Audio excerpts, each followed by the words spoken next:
Hi అండి, good morning. ఈరోజు మీకు డైసర్లో దొండకాయలు ఎలా కట్ చేసుకోవాలో చూపిస్తాను.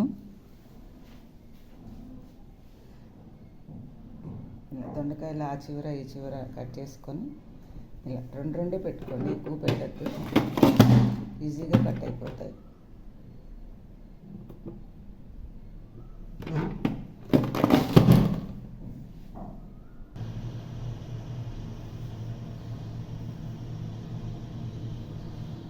చూడండి ఎంత చిన్న చిన్న ముక్కలు అయిపోయినాయో. ఈరోజు నేను దొండకాయ పచ్చడి కోసం కట్ చేశాను. పచ్చడి ఎలా చేయాలో మీకు చూపిస్తాను. నేను దొండకాయ పచ్చడి కోసం ఫస్ట్ పచ్చిమిర్చి వేయించుకుంటున్నాను. ఇప్పుడు దొండకాయలు వేయించుకుంటున్నాను.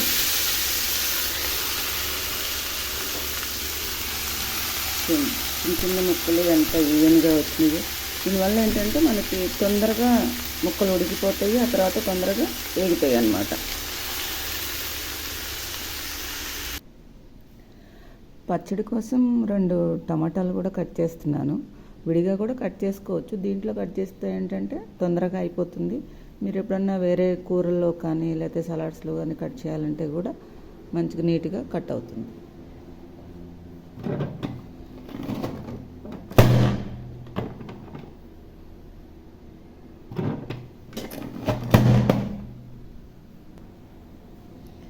సలాడ్స్లోకి వాటిల్లోకి బాగుంటాయండి, ఈవెన్గా కట్ అవుతున్నాయి అన్నీ మంచిగా. మనం గ్రేవీ కూరల్లోకి వాటిల్లో కూడా బాగుంటాయి.